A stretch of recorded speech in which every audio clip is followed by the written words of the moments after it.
premature on hitting the record button, but that's part of the course. You were last time too. I had to scoot you up a couple seconds. Well, I didn't say anything. I mean, like, you could just cut me off in the beginning there. it's fine. All right, here we go. Cool. Suffer from premature recording. Yeah. It happens to the best of us, buddy.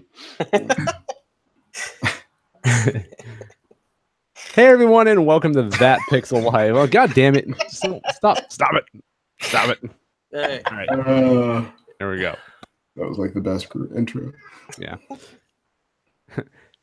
Hello everyone, and welcome to That Pixel Life, a gaming podcast that's always double checking their coding before shipping a new episode. We wouldn't want to make a typo, would we, guys? We'll get to that here in a second. Head on over to thatpixellife.com for more from us and links you may be interested in. Like, you can follow us on Twitter at thatpixellife. You can subscribe to us on YouTube to get video versions of these episodes. Speaking of, you can get exclusive access to those bad boys and our live streams as we record them every week on Patreon. You can support us at patreon.com/thatpixellife and get access to that stuff. Subscribe to us on iTunes, Spotify, Google Play Music, blah, blah, blah. We're pretty much everywhere. iTunes reviews are greatly appreciated, so if you guys can drop those for us, we would love you forever. And all those links are on thatpixellife.com, so you make sure you head over there and get what you need. This is episode number 15, and this week we have a ton of games that we want to discuss with you guys, including Octopath Traveler, Captain Toad's Treasure Tracker, Warframe, VIII, 9 Parchments, Detroit Become Human, all kinds of stuff.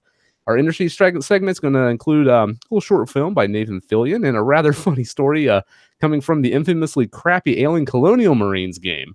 My name is Josh Faulkner. Thank you guys for tuning in once again this week. Thanks for tuning in once again this week. I don't know why I said it that way, but anyways, we got Zach Anderson over there. Hi, Zach. Hi, how are you? Wonderful. How are you? Oh, just lovely. Actually, I got news this week that my knee doesn't need surgery, so I was just being a bitch about it. Yeah, I was totally just being a big baby. It actually was totally fine. It was all psychosomatic the whole time. Wow. What a twist! Yeah, it's a Shyamalanian twist. Yes. We got Shannon Moore there too. Hi, Shannon.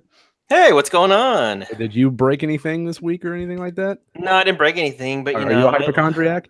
No, life is good. I quit my job as an elevator mechanic, and I'm just now focusing on selling Pokemon candy on the black market. That's my job now. I just I collect Pokemons all day and just try to sell them. I'm going for some Bitcoin millionaire. That's what I'm going for. Slinging that Poke candy on the side, huh? Oh yeah, I got a van with no windows, just says free candy on the side of it. Not a lot of takers so far. Couple cops, but understandable. Yeah. I did partake in the Pokemon Go this week, by the way. I took my son to the park, and it was really fucking hot outside, and we got about maybe 20 minutes, and we're both sweating our asses off when we left. But I did catch some Pokemon, and I got you a gift, Shane. Did you see that? I sent you a gift. I did. I opened it. It was great. I got a couple balls, and I'm good at sending balls. I sling balls people's way. Yeah, I know. An Ultra Ball. And then I sent you a gift back, but you haven't opened it yet. So. Oh, I didn't? Oh, okay. Well, I sure will do that. We got Elena Grimm too here. Hi, Elena. What's up, y'all? How's that Shamalama meniscus doing? I'm coming with a pun every week. I gotta meet that pun. I don't understand that one. Can you explain, please? So No. If I have to explain it, it's not a good pun, which means I failed, and that one doesn't count. So okay, I'll do another one. Swing away, Zach. Swing away. Go ahead. You want to try it again? How's it going, yo? How you doing? Okay. Well, the gang's all here this week. Thank you guys for being here. Just a few home tips here for you guys that we want to mention. First off, if you guys are noticing any issues with some of the podcast feeds, some of the platforms out there like iTunes, Stitcher, blah blah blah, all that stuff. If you guys are not seeing new episodes pop up, or if you aren't getting any of them playing at all, please let us know. You can email us at support@thatpixellife.com, or you can just tweet us at thatpixellife. We did have Michael Bonovich that reached out to us and told us that Pocket Cast wasn't working right anymore. And the reason why is because we had to update our RSS feed URL. iTunes has new rules now where you have to have SSL protection on your RSS URL, which means you have to have an SSL cert. So I had to add an SSL cert to it, and I had to go through all those podcast platforms that we registered on and re-register as or update the URL. So it could be that Yeah, definitely. So it could be that we missed one. It could be that they just never updated it, even though you let them know. So if you guys are seeing that, let us know, and we'll make sure we send support tickets out to get those fixed, because we definitely want to be on your favorite platform. But otherwise, most of the big ones should be working. iTunes, Spotify, iHeartRadio, they're all working. I can confirm that. So those are good. But otherwise, let us know if you guys see that. Also, the website project is very much underway right now. Again, you guys can go to that website right now, thatpixellife.com, and see the progress we're working on. There's a few features that we're kind of experimenting with, including a forum. We don't know if we're going to keep it or not. We might go the Facebook route like we did in the past. We're still kind of discussing that and figuring it out. There's also affiliate links there, too, to some of podcasts from our friends and supporters that we've had over the years. So you can go and check them out as well. On there, there's going to be written segments and things in that website as well, because I like to write about games. I do want to mention, though, that we are not doing reviews. That was one thing that we decided to do when we created this show, is that we just don't feel like they're really productive, and they're kind of counterintuitive, and we just don't want to do them anymore. So anything that we review on this show will be in verbal form on this podcast. But we might, I might write like little editorials about something, if I'm really digging it. But otherwise, nothing like that on the podcast. It'll just be like original stuff on the website. So check that out if you want to. Anyways, let's head on over to our industry section. Now, we're going to keep this one a little short because we have so much to talk about in the weekly consultation segment. So first off, I wanted to mention this little story that popped up this week. A modder. Now, I don't know why this guy's doing this, but there's a guy who has actively been spending years trying to fix alien Colonial Marines. I don't know if you guys... Because it's the internet. Because someone always is out there doing something. It's the love of the game, Brett. He obviously loves that game or hates it with such a fiery passion. Yeah, totally. I can fix this. Fuck you, Gearbox. I can do better job than you. Yeah. So this guy is modding the game to try to fix it. Obviously, he's doing this on the PC version. And the guy found something interesting in the game's code. Apparently, there is a line of code in an INI file that the game uses that it controls the AI for the alien enemies. The line of code is attach pawn to tether. They spelled tether wrong. They put an A in there that didn't mean to be in there. And apparently that's part of the reason why the AI sucked bad in that game. Because if they would have spelled it right, it would have kicked the AI coding in more properly, and it would have worked more as it was intended. And this game went through a lot of patching, and it's been out for years, and no one at Gearbox caught this little typo. Now, coding's a pretty complex situation. There's a lot of shit to it. I wouldn't want to be a coder. That just stuff that goes way over my head. But just seeing this is pretty hilarious. And apparently it doesn't fix the game. It's not going to make the game good.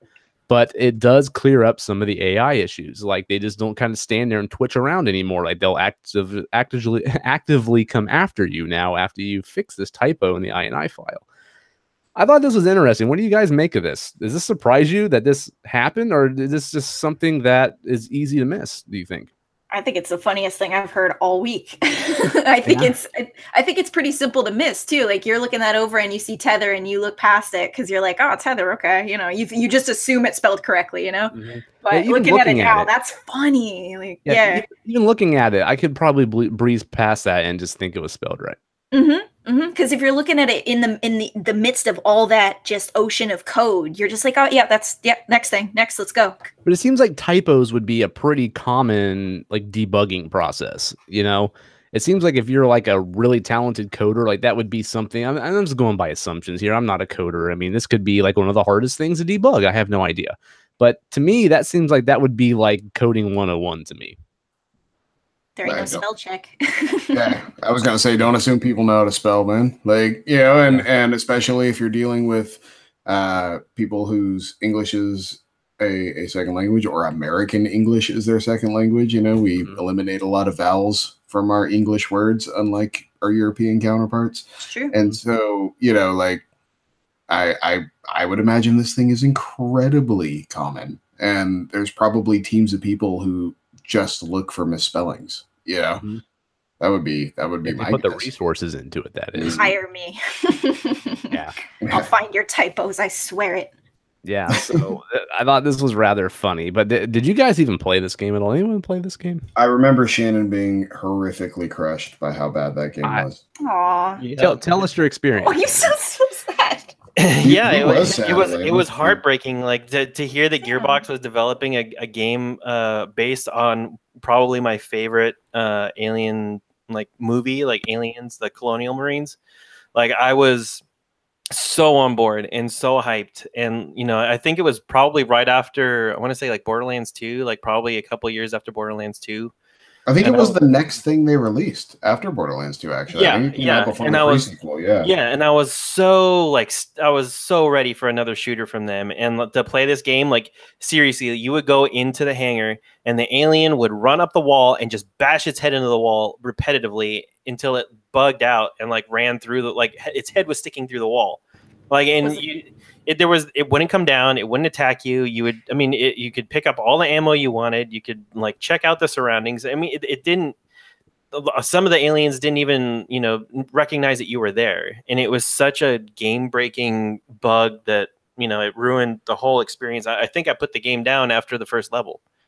Wow. See, I rented it when it came out just because it was one of those like I kind of got to check this out to see what's so bad about it.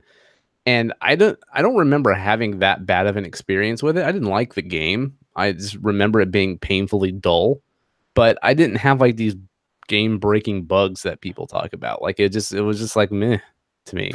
I mean, it wasn't game breaking. It was just it took you out of the atmosphere of the game. Like, I mean, you wanted to feel the pressure of having an alien run at you, and it would attack the crap out of like anybody who was around you, but it would not hone in on you at all.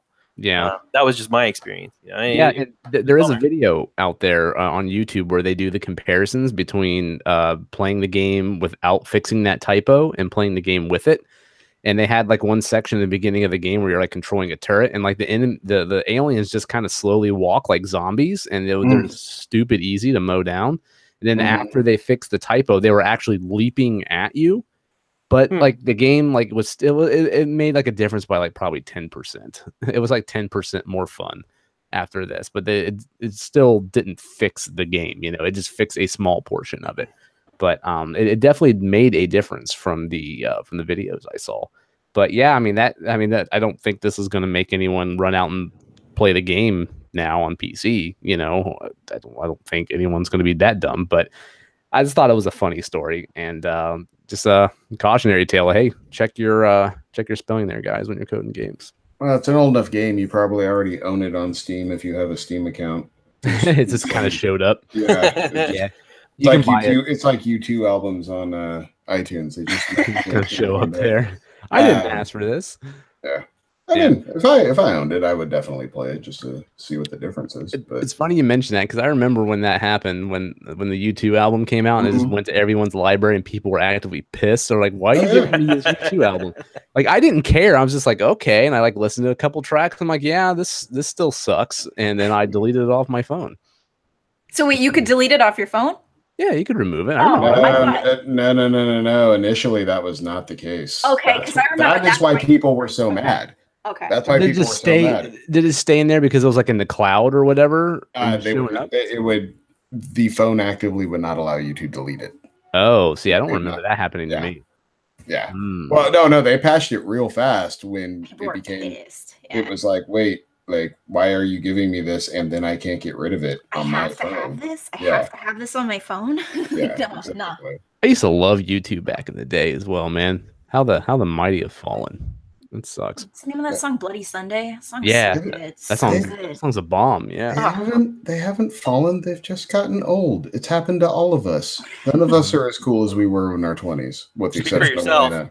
I'm gonna be cooler, man. I'm just gonna be so much less like antsy and shit. I can't wait to get older and just the apathy to set in. You know what I mean? I want that apathy desperately. I do know what you mean. Yeah, give me it. I want it. I know. It sounds nice. I'm sitting over here all nervous and shit, like always worried. And then it just stops. Why? About exactly. What? Like, what the fuck am I worried about? Like, my life is fine. Chill out, girl. Damn. I'll get there. Give it 5 years. All right. Next up, Nathan Fillion surprised us this week, and he produced and starred in a 15-minute Uncharted short fan film basically fulfill the wishes of all of those people that wanted him to play with Nathan Drake. Like he was always at the top of people's like fan casting. Oh, And so he just did it. He got with a director that's doing good things in the industry right now, and they made a little short film. And Sony hasn't taken this thing down. Neil Druckmann has given it his seal of approval. And the biggest thing of all here is that it's actually not bad. Yeah, it isn't bad at all, actually. Yeah. So this thing kind of blew up. And what did you guys think? Did you guys watch this at all? I'm assuming you did, Zach. I watched about half of it. I didn't have time to watch the whole thing, but the it's 15 minutes, man. I'm aware. I'm a dad, bro. You gotta watch that on the shitter, man.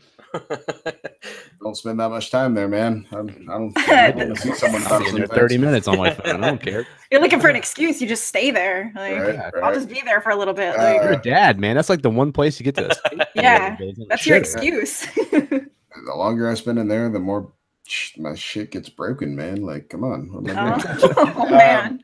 But getting back to the actual subject, I thought it was good. I thought the action was decent. I thought it was acted pretty well. Like, part of me hopes it is like a him just throwing his pilot up there, like, hey, like Deadpool. Yeah, like make this show, you know. Because it almost, that's the level it felt like watching a like TV show type production, you know, not necessarily big picture Hollywood blowout type thing, but it definitely felt TV worthy, you know. I'd watch an Uncharted show with Nathan Fillion. Why not? Yeah, I was actually, there was moments of that where it looked like it was like CG Drake. Now, I mean, sometimes he looked a little older than you would expect Drake to be. Oh yeah. But there were moments there like where, you know, some of the wrinkles weren't showing and he looked pretty much like Nathan Drake. It was pretty that would be, you know, I remember when we were kids, there was Young Indiana Jones with River Phoenix. They should totally make old Nathan Drake. That should just be the name of the show. Yeah, like I'd rather have that than young Nathan Drake with Tom Holland. Right. You know, so but you know they're doing magical things with movies nowadays. I mean, like what, that new Shazam movie that's going to take place in the 80s. You know, they're just going to have like Sam Jackson act the role. They're just going to digitally remove like all the wrinkles from his face to make him look younger. Just do the same thing with Nathan Fillion. Makeup could do that real quick. Trust me, if you get an MUA in there, that would be over before it even started. Like his face would look pristine. I'm sure they saw Sephora. Yeah, exactly. Get that dude up in Sephora. Those points. Yeah. but no, I mean, like the shootout was kind of corny. Like that was definitely a very amateurish like shootout. But it was kind of cool how they kind of had nods to the game. Like the way the camera moved and stuff. Yeah, I thought that was kind of cool, but I don't know, man. Like, I highly doubt this is going to make them drop the Tom Holland, you know, like prequel movie. But it would be pretty cool if there was enough fan support for this, where, you know, the movie studio's like, hey, maybe we should make this happen, kind of like they did with Deadpool, with Ryan Reynolds. So I was rather impressed and surprised by that. I was actually going to ask if this is something fans specifically wanted, but you answered that preemptively. I was like, why Nathan Fillion? Like, this doesn't seem like. But then I saw his acting, and I was like, wait a minute. Yeah, he's got that charisma. Like he's got that kind of that quick wit charisma. That dry kind of like deadpan dialogue. And he kind of looks like him in a way. He looks like an older Nathan Drake to me. So and also an army of Firefly nerds that love anything he's associated with. So Yep. The fight scenes were really good too. I don't know if you guys, if Zach, you made it far enough to see some of like the one-on-one fights, but the fist fights were sick. One where he, like, when he broke out of the handcuffs and like took on everyone in the room. I thought that was a great fight. I thought it was pretty well choreographed. Yeah, I thought so too. And I was expecting to see some one-on-one fights. I saw some 2v1s. I saw some 3v1s, and they were all really like kind of comedic, you know, and I really liked how lighthearted the entire thing was. I thought it was really funny, but there was a lot of monologuing too. What's up? No, I'm just gonna say, and like, you know, going to Zach's statement about the Firefly nerds, he has other like catalogs besides Firefly that he did that he was actually pretty funny. And granted, it was a little campy, but he was funny. Have you ever watched any of Castle? That show was hilarious. No, nothing. No, I have. I mean, I'm familiar with it, but it was never a show. History won't remember. Not the same way they'll remember Firefly. Yeah. Oh, he was. There was a Firefly movie too. Wasn't Serenity a Firefly movie? Not good. What? Not good. I didn't like like it either. I didn't loved like it either. No, I did not like it. Oh. Well, see, I went into it knowing nothing about Firefly, and I just like, well, Oh. I'll just check the movie out. So maybe that's why I didn't like it. But I think I watched Spoiler, it immediately they ruined- after. They Oh, ruined well. it when they killed off like one of the best guys. Oh, well, that's Wait, just vague enough. I like that. Yeah. Yeah. Well, I know what you're talking about, but I actually watched that movie after I shotgunned the entire series. So I was like high on Firefly. I liked everything. I was into everything I saw. I was really impressed. She was But I just also watched freebasing Firefly. Just, in my Hi. veins. Yeah. Another controversial statement. Firefly completely overrated. Put it out there. Get the fuck out. What? Y'all. All right. I disagree. I tried to watch Firefly and I didn't get it either. Wow. I'm usually So not the only thing one. with Get out of here, Firefly, Kick rocks, Brett. the thing with Firefly is their fans won't let you have it's okay, it's pretty good opinion. Like that's I'm on board with that. you if anything less than it's the best show I've ever seen in my life is you attacking it somehow. And I've never really understood that. Like, Oh, that's just fandoms, man. They go nuts. I think it's all right. I think it's good. Like, what do you mean it's not that good? Why I didn't say that? Why did you hear that? I don't understand. You're It's defensive before you even open your mouth. exactly. And it's just like, because you didn't start by just gushing praise over this show, you must hate it. And I'm like, no, I think it's okay. Like, why is that not good enough? I don't know. Yeah. Maybe I'll give it another shot one day. Or maybe not. I don't know. It's All right. fine. It's fun. It's a fun show. But like, people don't let that be enough. I don't know. There's just something about Fillion, man. He's so good at making nothing sound so interesting. Like at the very end of that fan movie, the Uncharted fan movie, he was like monologuing forever. And I get it, you tell me what you need to tell me. But if any other actor had been saying it, I'd have been snoozing. But when he's saying it, I'm like, oh yeah, coordinates. Okay, cool. Yeah. And what's next? Just totally into it. So I like him as an actor, man. I love coordinates. Yeah, whatever you're spitting out, I'm picking up what you're putting down, Brett.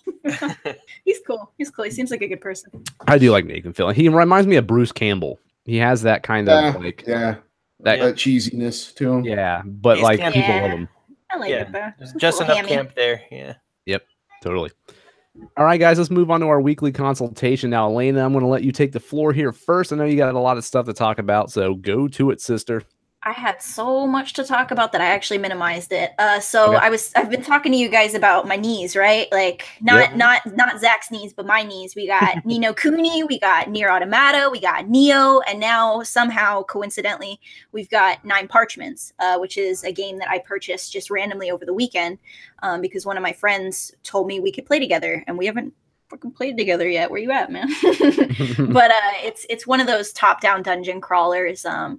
And the funny thing about all these knees is it's worth mentioning I haven't beat a single one of these 4 games yet. And I think I'm finally catching up with you guys in regards to having like a larger library, that I'm a ton of games I'm just never going to beat. But this one was easier to buy because it was not only did I buy it to play with friends because it's one of those, but it was half off. So this $20 game I was able to buy for $10. I was like, okay, no harm, no foul. I can afford this easily. So really excited to buy it, really excited to play it, but it did unfortunately spark an additional controller purchase because my boyfriend wanted to play it. So, but that is the great thing about being in a committed relationship for somebody who shares your hobbies, because a $70 purchase turned into a $35 purchase, and it's something we can fight over in the divorce later. You know what I mean? Like it's going to be great.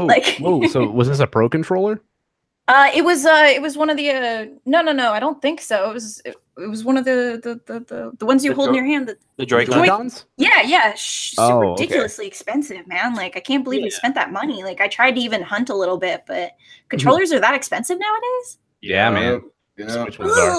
I remember buying a PS4 controller a couple years back, and it was $60, and I was like, "Fuck!" And then buying this controller $70, and I'm like, getting really heated and fries, man. You guys should get on that pro controller, man. It's actually really good. Really? Yeah. I still got my receipt too, but anyway, I'm sorry, I'm getting off topic. So yeah, this is 9 Parchments is just it's like a top-down dungeon crawler. It's kind of reminiscent to I mean, it's like Diablo, but it's like Diablo in the sense that like it's like quirky younger sister. You know what I'm saying?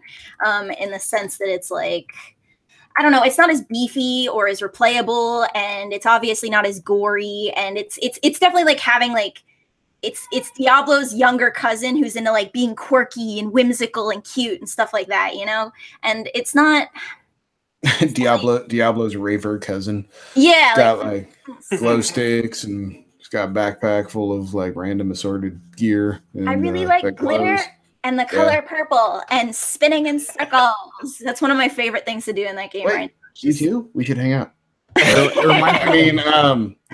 reminds me of South Park, where like Kyle has the cousin named like Marvin or whatever. He's like, "Hey, you guys," and he was wanting to hang out with them. And they like hate him. It's the Melvin or Marvin, whatever the hell that kid's name is, of Diablo games. So, Elena, is it a 2-player co-op, or is it like up to 4 players? It's up to 4 players. You start out with 2 playable characters. It's a like a male wizard and a female witch. I think it's like Jizlon and like Cornelius or some shit.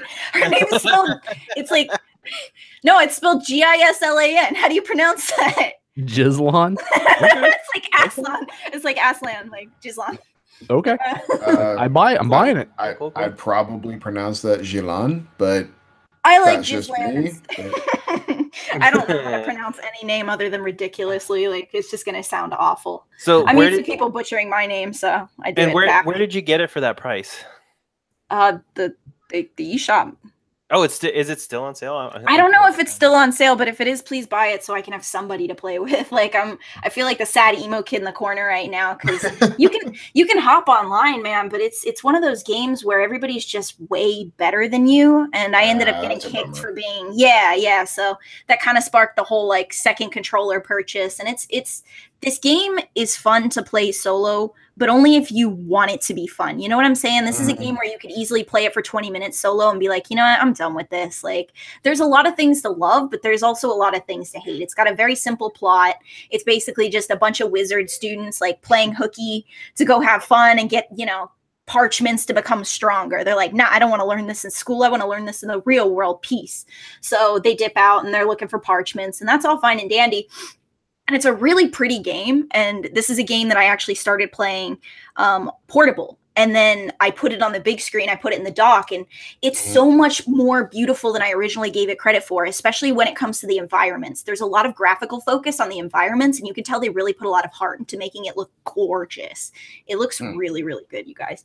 Nice. But it plays well as well, but I do have some criticisms that aren't going to go away. One of my biggest qualms is friendly fire. You can't turn it off as far as I'm aware, and everything everything that affects your teammates can also affect the enemy.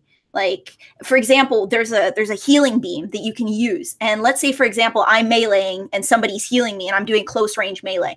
Good luck healing me without healing the enemies alongside me. You know what I'm saying? Like, it works that way too. Yeah, it's rough. It's not a forgiving game. It's not even, I don't even want to say it's easy. It's not a difficult game, but it also requires you to play smart. And I don't want to play smart always. I want to turn that off sometimes, and you can't turn off friendly fire. So I don't like that.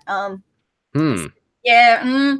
Is it loot based? Like, do you get like loot and like constantly like upgrade your characters and stuff like that? So yes to the latter, no to the former. The loot's actually pretty underwhelming, and that's the thing that really separates it from. Yeah, and again, it's the price point too. I'm okay with having spent $10 on it, but if it's and I know Shannon's going to talk about this a little bit later.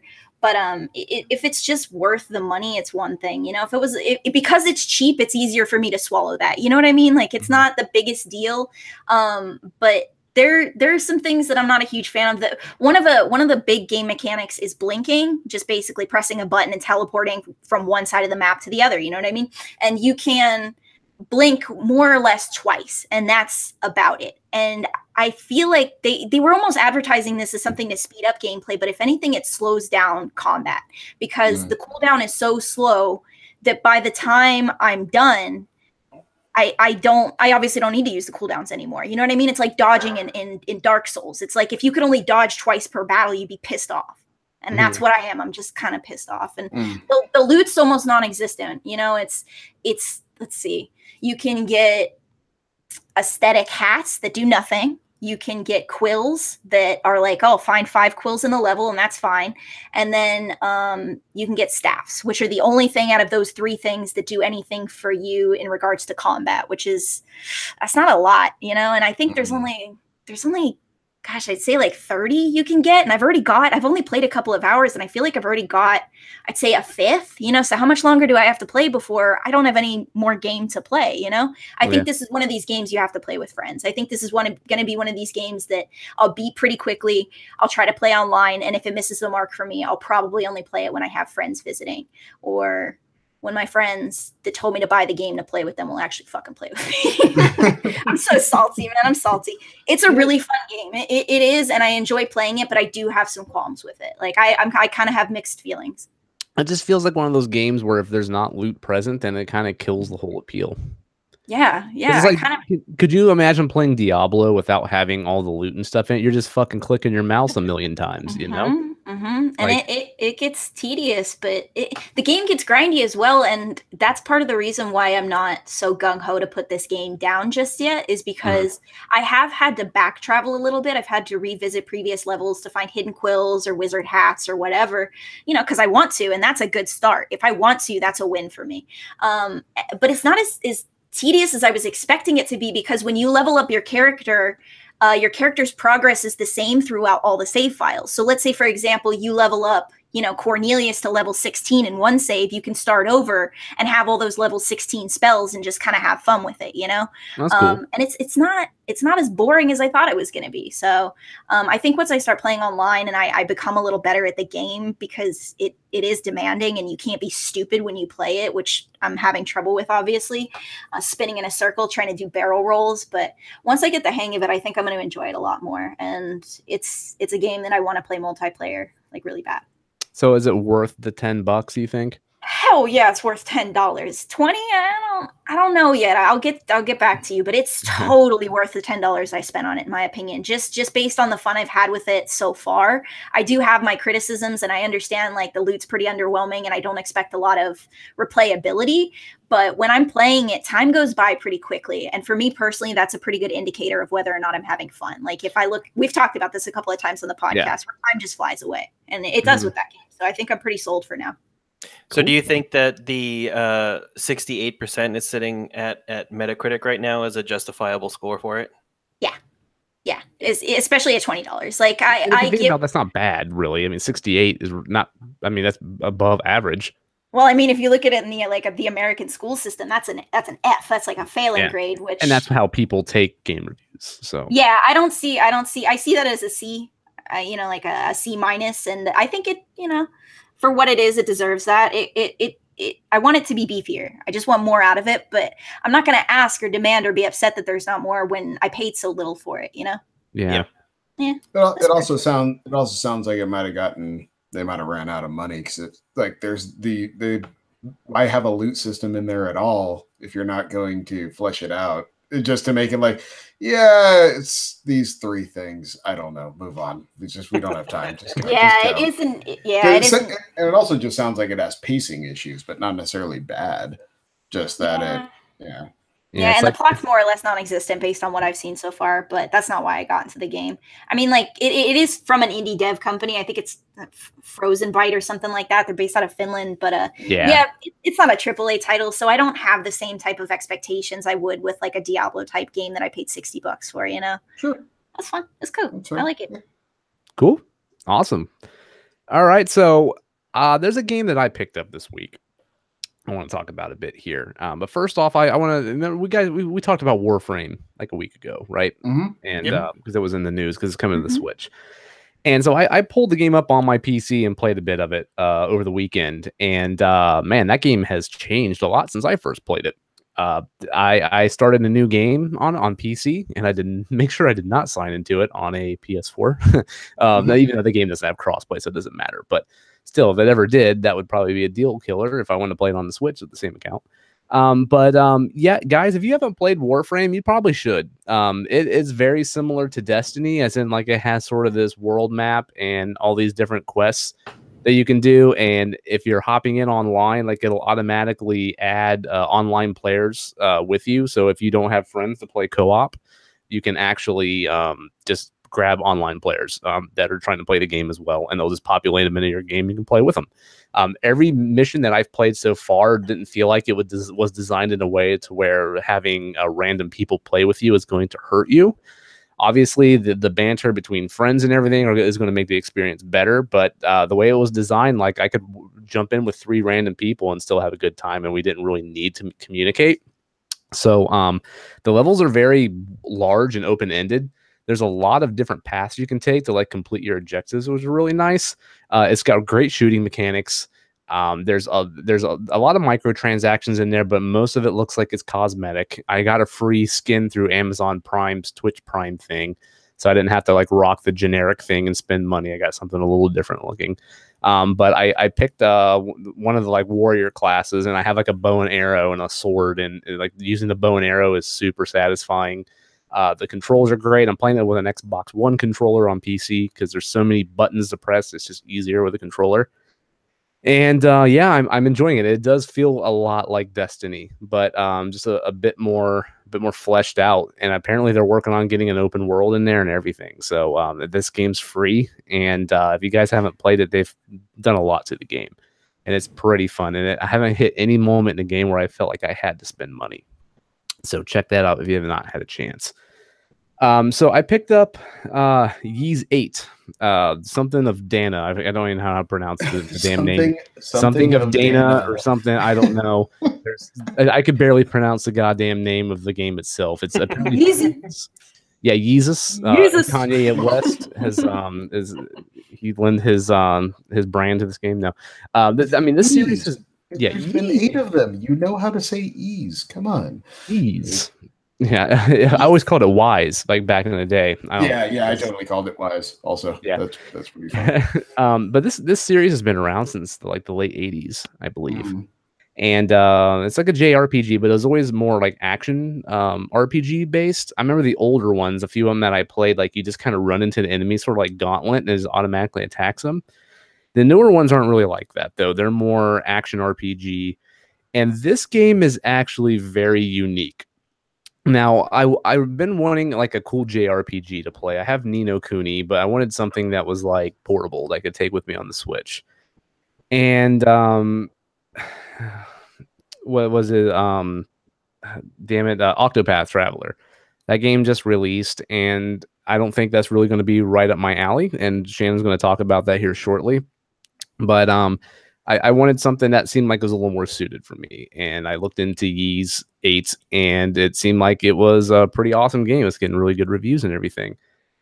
So here's how this game is different. You know how you guys start like a JRPG, and it's usually the same kind of story, like there's some kingdom and it's being threatened by some higher power, and it's up to you to like stop the tyranny or blah, blah, blah, or whatever, save the princess or whatever the hell it is. This game is actually different. So you start off, you play as this character named Adel, I think his name is, or Adel or something like that.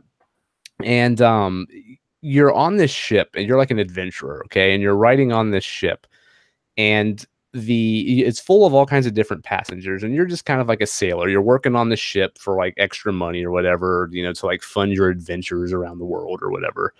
And the ship gets attacked by this giant tentacle creature, and it destroys the ship. Everyone flies out into the ocean, and you wake up on this deserted island in the middle of the ocean, and you have no idea what happened. Like, obviously, you got attacked, but you have no recollection of like the ship actually just being destroyed and you floating out into the island or anything like that.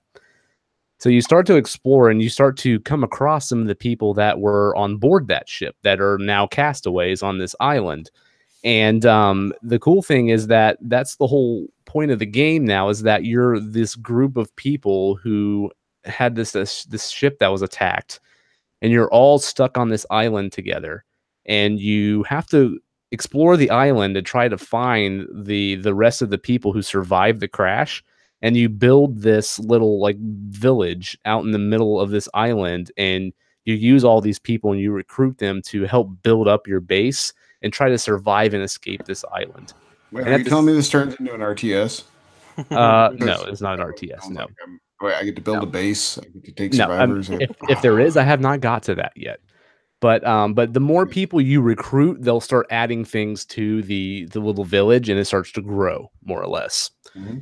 So this island has like a dark cloud type thing. Kind of, okay. Yeah, okay. yeah. So this island has a secret to it. I mean, it's you kind of know what island you're on because it's like notorious for being cursed. Like everyone who gets near this island never comes back alive, and you kind of find out like, oh yeah, I'm on that island right now. So there's sort of like this secret of like why this island is cursed, alongside with the whole story of you trying to find all the other castaways and building this village to help you all survive and inevitably try to escape the island. And to me, that's just unique. That's fresh for a JRPG. Mm-hmm. It's sort of like Lost in a way. Like there's a bit of Lost in there. It's kind of like a Tomb Raider game plot, but yeah, it's unique for the JRPG world. Yeah, it's refreshing for what you typically get. And that's kind of where the charm of this game is, because I've put about 2 hours into it so far, and every major quest I take is like, hey, let's go explore this part of the island because we may have seen somebody moving around here and there might be a survivor there. And you meet a survivor, and then they add some kind of element to the village that's important that helps it keep going. And it's like sort of a carrot on the stick that every time you go out, you're kind of looking for someone new to help you, and you're also learning secrets of the island.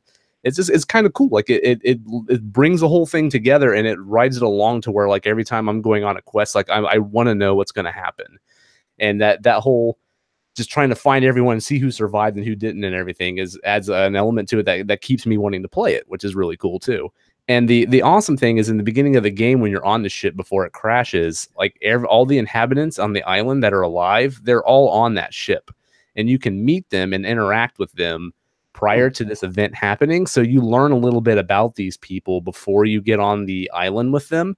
And they don't tell you who these people are, but you just kind of have a little bit of dialogue with them. So you kind of learn like their personalities, but you're not actually introduced to them until you meet them on the island and help save them more or less. Like there's one guy who's a complete dick. He's like a nobleman, and he's like rich, and he comes from this wealthy family.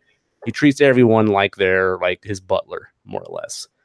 And you kind of get a little sense of that on the ship if you talk to him. But then when you meet him on the island, like it's just, and then you find out what his name is, and you're like your assumption of him is true. He's a complete asshole. So you meet him, and it's like you don't want to save him, but you kind of do because you kind of need him, to help everyone survive. So that's kind of how it works. But the combat system, it kind of reminds me of the Tales games. I don't know if you guys ever played any of those, like Tales of Symphonia, Tales of Vesperia, stuff like that. How there's like one attack button and you hit combos, and then you can hold down the right trigger and then press one of the 4 face buttons, and you do a special attack as well that you can kind of throw in there in a combo, and you earn more of those as you level up and progress through the game. So, and there's also a dodge mechanic and everything. So it's not like something like Xenoblade 2 where you're just kind of running up and initiating attacks, but it just kind of does it for you. And you're just kind of sitting there watching until you kind of switch things up. You actually have to actively press the buttons and do the dodges and perform everything in order to happen. So it's an actual action RPG. It's not quite like a turn-based thing or like a hybrid of it or anything like that, like Final Fantasy 15 is. So if it feels like the combat's more engaging, it's like an open world island. Some of the open world is kind of set off into chunks where you'll get little load screens in between segments, but they're really fast, and so they're not bothersome at all. The combat's super fun. It's really fast. You feel like you're always like engaged in something. It's not boring. I've fought several bosses so far, and none of them have killed me yet, but they've all kept me on my toes to where at least I'm not bored with them, but I'm like, but they're not like horribly challenging either. And there are different difficulties in here too. Like there's an easy mode. If you just want to chill back and just play through the story and everything, like you can do that and not have to get super grindy or anything with the game, which so far from what I've seen, it's not grindy at all. But I really like this game, guys. It's really fun. There is a PS4 demo. The game is on PS4 as well. There's a demo you can download on PSN if you want to give it a shot and see if it's for you. The demo does a lot of things out of context. So when you play it, like you might be kind of confused on really what's going on or what to do, or because there's no tutorial, they just kind of throw you in there and let you play around. And but it gave me a good indication of what the game is like, and that was enough to sell me on it. Now, the Switch version is not as good looking as the PS4 version, obviously, It runs the same resolution and it looks similar, but there's definitely like some texture degrading in the Switch version, and some of the shadows and some of the textures like shimmer a lot, and they kind of blink. And yeah, but I mean that's to be expected. That doesn't really surprise me at all. It's nothing significant at all. I haven't played it handheld yet. I played it all on my TV. It looks comparable to the PS4 version, but there's also a Vita version of this game as well. And that's apparently, awesome, actually, well, that came out in like 2016. I want to say. I think they both came out last year on the PS4 and the Switch. Okay. I mean the PS4 and the Vita, and it came out on the Switch on June 26th. So it just came out on the Switch. So the game is a little less than a year old. Old games on Switch. That's yeah. So there is a Vita version, but apparently they cut the game down a bit more to where like the areas aren't quite as big and there's more loading screens and stuff like that in it. But so just knowing that this game's on the Vita, you're not going to go into it expecting like a huge looker. You know, the game is luckily the art style lends to the graphics well, so it's not butt ugly, but it's not any big graphical showcase. It's not going to look like Monster Hunter World or anything like that, which has like an anime kind of style, but is like very impressive looking. It works as a JRPG and it's a lot of fun, and I'm really enjoying it so far. And it's got its hooks in me. There's fishing mini games. There's cooking mini games. There's all kinds of crap to do in this game, and it's got a pretty engaging story, and I really like it so far. So I do recommend it. It is $60 though. That's about $30 too much. Yeah. I only paid $15 for it because I did some trade-ins, but still I did trade-ins. I spent money on those games. I traded in, but I don't regret buying it at all. I'm having fun with it, and it lends well to the portability because you can suspend the game whenever you want, and it does autosave quite often. Even though if you die, you go back to like these crystals that you activate that heal you, so they use those as checkpoints. But you can still like suspend the game and then get right back into it whenever you want. And the missions in the game are fairly short, so you're not going to just spend hours and hours on one quest, at least so far from what I've played. So how's the voice acting in the game? And it's all right. It's better than Xenoblade. What? Oh, yeah. Xenoblade, the original one or Xenoblade 2? Oh, fighting words, dude. Yeah, yeah, it's better than that. They did just add Japanese audio tracks to it too. So if you want to play the game with Japanese voices, subs not dubs, okay? Subs not dubs. Dude, when the game shipped, you didn't have the option. Now you do. So they do have that as well. But yeah, I highly recommend it. All right, let's get you and Shannon talking about Captain Toad so we can stop talking about Captain Toad. Okay. All right. Pure savagery. I don't understand. I mean, I know I'm in the vast minority. I don't understand this game. Like, I don't. You don't know anything about it? No, I just don't understand why people like it. But have you played it? I played like a half hour of it. It seemed pretty bland. Like, I don't know. Like, yeah, I don't get it. Like, I just don't. We'll let Shannon speak his mind on it here. So I'll just throw my thoughts out there real quick. I love this game on the Wii U. I played the fuck out of it, and I bought it again on the Switch, and I'm very excited to play through it again. I've already played a huge chunk of it already, and I don't know, to me, so if anyone who doesn't know, Captain Toad is a puzzle sort of platformer game that came out on the Wii U. No one bought the damn thing because it was on the Wii U. Now it's on the Switch. Wasn't it also like really expensive when they released it for the Wii U? It was only $40. It was like a budget game. Okay, it was always a budget game? Mm-hmm. Yep. I had a memory that was different from that, but I believe you. There's 70 levels in the game, but they're relatively short. So you can breeze through the game pretty quick. But once you beat the game, you think you beat the game, and you really don't. And they open up a whole lot of more levels on you. So the game's longer than you think. But you play as little Captain Toad, who's absolutely fucking adorable, and you run around these little kind of cube-shaped like environments, and you're basically going through and solving puzzles in order to collect the star. There's 3 little diamonds that are hidden in the levels as well, and if you collect all the diamonds in every level, it unlocks like bonus levels and stuff like that, sort of like the coins in Mario games. So you push blocks, you manipulate the environment by using the touchscreen and shifting things around. You can rotate freely around the environment, and you can attack enemies with like the turnips from Mario 2. There's Shy Guys in this game. There's more Mario 2 shit in this game than any other recent Mario game to date. And it's just a fun, light puzzle platformer game that I super enjoyed. I thought the puzzles were fun. I thought the game was very relaxing. It's just a blast to play. So, Shannon, what do you think, man? This is my first foyer into the gaming world, or the Captain Toad world. And I would say, it's a good palate cleanser, because I'm playing Octopath as well, and sometimes that game is dense, and there's a lot going on with it, and sometimes you just want to turn your brain off and do something on that's a little bit more brightly colored and is a little bit more, light. And I think this game does a good job of that. Is it something that's going to keep my attention for a long period of time? I don't know yet. I'm having fun with what I'm currently, the levels I'm currently going through. I find myself being one of those completionists where like I won't move on to the next level until I've gotten the 3 diamonds, I've gotten the bonus, checklist thing, and then I found the 8-bit Toad, guy hiding in the levels. So like it's a little redundant because you have to play the level like multiple times, like 3 times, and I think that might like slow me down a little bit from, kind of, it might detract from my enjoyment of the game. I think if maybe I just kind of just breezed through and had a chance to enjoy the levels and just kind of come back to the older levels to complete the extra challenges, later in the game when it still kind of felt fresh. I think I would enjoy it more, but I'm having fun with it right now. But we'll see how I feel in another week or 2. See, I didn't really do a lot of the extra stuff in those levels. So the little hide the toad thing. Yeah. That was actually added to Captain Toad on the Wii U like later after the game released. It was an amiibo functionality. So if you had the Toad amiibo, if you tapped them on the game, it enabled that feature.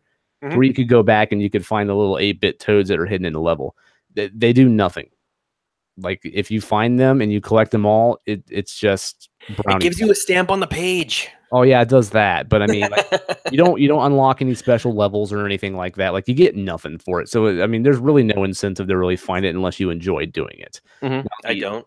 Yeah. Now the diamonds and the bonus objectives, you get bonus stages for getting those. So there isn't a reason to do that. But for me, like I just blew through the main game as it was, and I had a blast doing it that way.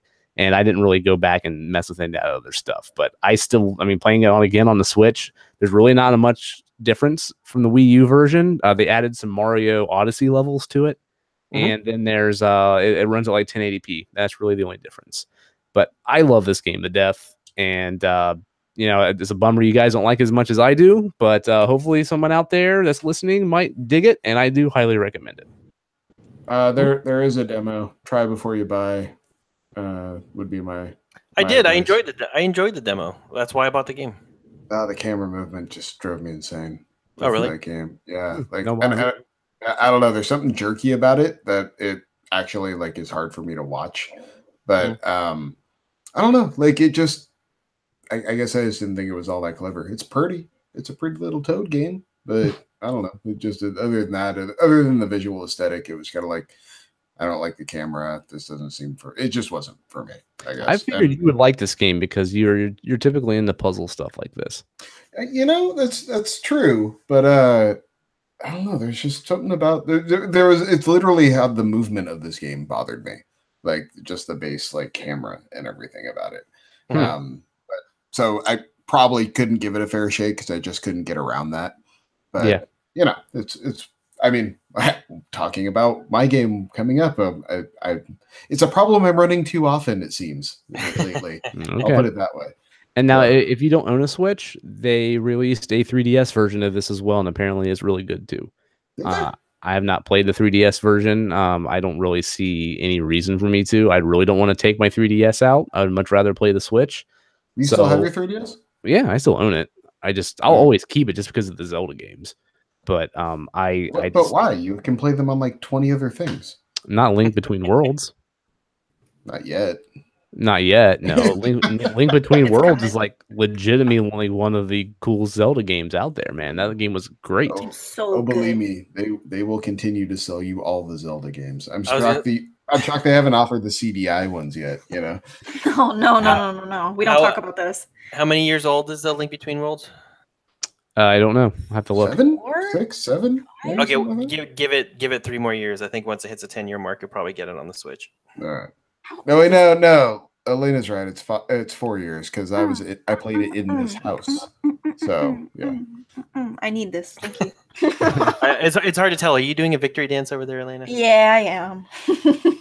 She's just gonna cut that one section of my voice going, Elena's right. Elena's right. It's gonna be a ringtone. Oh, that's my ringtone. That's my alarm. I love waking up to that every morning. Elena, you're right. Oh, I can start my day.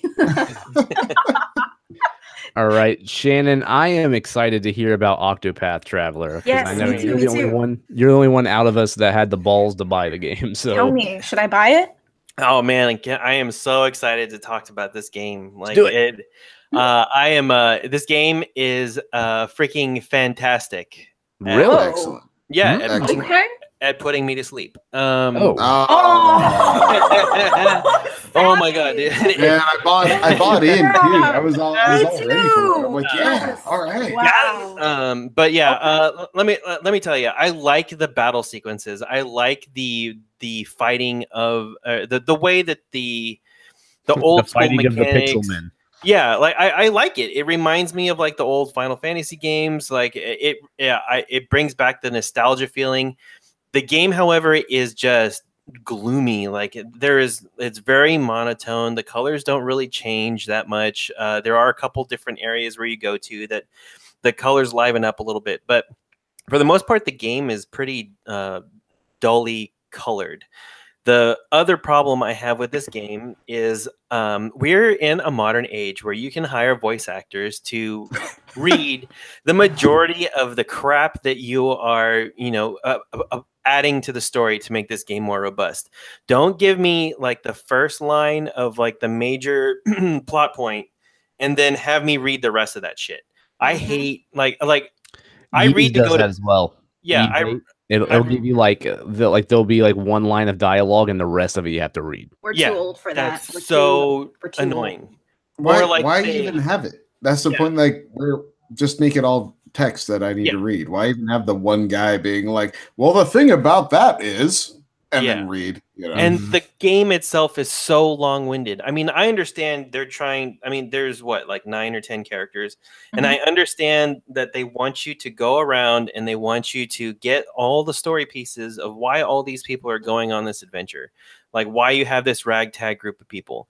But seriously, like every time you go into a town and you meet that person for the first time, it is like a 45-minute adventure with them. And like I would probably easily venture that 35 minutes of it is story driven through text. If I wanted to read for a half hour, I would pick up a book and I would sit there and actually read something that was a lot more interesting to me than what these stupid characters are doing in this stupid video game. Like it's just, man, this is it ruins.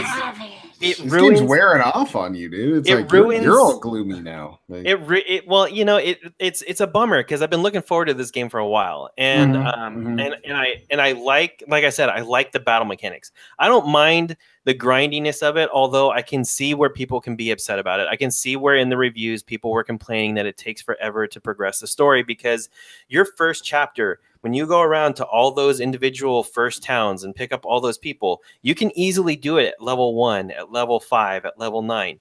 But when you start collecting characters and then the map starts to open up and you see that chapter 2 for your characters starts at level 27 and you are level 6, you got a long ways to go. I have 9 of the 10 characters right now. So I'm almost at the end of that first inner ring of cities that I've gone to. And I've been playing for about 9 hours. And I think my strongest character, I haven't subbed her out at all. She's level 16. So she's still 10 levels away. And I didn't just mainline from town to town. I ran around, I looked for the treasure chest, I looked for the stuff out there. So now I know after I do that stupid 45-minute story mission with that last character, like I'm gonna have to like go basically around the horn again and just kind of walk around and kill a whole bunch more monsters until I get to enough until I get enough levels to go on to the next story. And then the more frustrating thing on top of that is now that you have all these characters, you have to decide which characters you want to focus on story-wise, because the people that are sitting on the bench aren't getting experience from the battles that you're fighting. So, it's experience sharing that bad boy. You need a Pokemon company to get on this one. Yeah. So I mean, this sounds incredibly old school. They don't make things like this anymore. No, for a reason. Yeah, exactly. Yeah, it seems like they definitely have run it their course, Yeah. So I mean, it's a real bummer because I just want to fight stuff and I can't do that because there's all this extraneous story in the way. Can a brother shoot a magic missile? Come on. Yeah, and there's only one magic caster, so he's really kind of useless. So it's that's kind of a bummer too. But it also sounds like it might be one of those Final Fantasy 12. No, you need to play for 30 hours and then it gets really good. Mm-hmm. One of those type of games. I'm going to keep playing it just because I want to see what happens after I get that last main character. I want to see what really kind of transpires with the progression and how long it actually takes me to get to that level where I can proceed with the story. But I can't. Like I said, I can only play this game in 1 hour chunks because seriously, by the time I'm done reading everything that it wants me to read, I'm tired. I'm ready to go to bed. I'm put a bookmark in it, call it a night. Pretty much. Nighty. Yeah. It's really good. And I think it's almost mentally conditioning me right now to where every time I pick it up, I feel tired because I play it for an hour and then I go to bed. So it's so we'll see if I can break myself of that habit. So let me ask you this. So you said that you would be level 6 and then you see to where you can go to chapter 2 and it's you gotta be level 26 or something. Mm-hmm. Is that, are you at the end of that chapter at that point to where you literally just have to grind before you can even progress? So there's nothing left to do but just kill monsters? Yeah. Well, I mean that's what I'm saying. So you start out with that one character that you choose, in the demo, you can choose Primrose or the other dude. So you start out with that character, you finish their story, and then it basically opens up and it shows you all the other towns and they're all highlighted in green. So you know that this is where you have to go to pick up the other people. So you just start on the map and you work in either a counterclockwise or clockwise fashion because there's really no way to get through the center of the map because there's a big lake in the middle of it. So you just essentially just make your way around the horn and then you level up as you go. And every time you're leveling up, it's telling you chapter 1, you can do this at the level you're at. But then you can see in the outer ring where the chapter 2 starts, it'll tell you you want to be level 27 to start this mission. So the ones on the inner ring, as you level up, that level is going to keep going higher and higher, but it's essentially supposed to be just a base level starting point for you. And then, until you hit that outer cusp. So I think, right now, I went to the first 2 towns and it was yeah, you can complete this at level 6. Then by the time I got to the 5th or 6th person, it was you could do this at level 12. Now I'm almost at the last one and it's saying 16 and, my max character is 16. So it just kind of keeps updating as you go along. But yeah, I mean, it'll tell you the minimum level that you want to be at to start that story mission. Okay. Yeah, see, that's why I went with VIII instead of this. I know. I had a little bit of buyer's remorse when I saw that you bought that. I was a little jealous. I was damn, that was the game I really wanted. That's kind of what I was going to say about VIII with Josh earlier, because it sounds like, Shannon, Octopath for you is kind of how Ni no Kuni is for me, which is the combat's good and you're on board with it. And, in my opinion, it's just devs need to pay attention when it comes to things like this, especially with JRPGs. You can have a combat system that's top tier. And in my opinion, personally, based on a personal level, I think Ni no Kuni's is pretty up there. I was really impressed with that combat system. But if the plot Yeah, but if the plot isn't enticing, and I mean really enticing, because I have hours and hours and hours of reading that I have to do. If you don't make that interesting for me, I'm eventually going to set the controller down and be really mad about it, you know? Because we spend money on these games, and then we want to love them, and we try to love them, and then when it doesn't happen, it's like, let me love you. I want to love you. Let me love you. And that's why I'm liking Ys right now, is because there's enough in the story. Like the characters are fine. They're not anything that's like super well written or anything, but they're good enough for me to at least care about them. And the story is enticing enough that there's like a mystery that's constantly like hovering over the whole thing, that where I keep wanting to push forward because I want to learn more about this mystery that's hovering over it. And it's sort of like a Gilligan's Island kind of thing too. Like I want to go save all these people, you know, and that's another draw. And to me, that gets me going, you know, and then the fact that, you know, the battle system is just like an action game. So yeah, I mean, Ni no Kuni missed the mark there too, because like he fled his kingdom and then he comes to meet all these people, you know, who are no longer in the kingdom. He didn't know if they were alive or dead. And he's like, oh, hi, you want to come to my kingdom? And I'm like, dude, where's the sense of like urgency or even just a little bit of darkness? Give me something. Give me some feeling other than, you know, happy or like neutral. You know, that's all I really got out of those characters in that game. And I wanted more. I wanted it to be a little different. Let's go find this guy. Oh, this guy's fucking dead.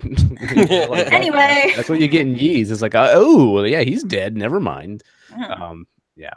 Is it true that in that game in Ys 2, I hear there's a character that can ground pound with his butt? Is that true? I don't know. But I did put a screenshot on Twitter where a guy is talking about eating breakfast and taking a dump, and I thought that was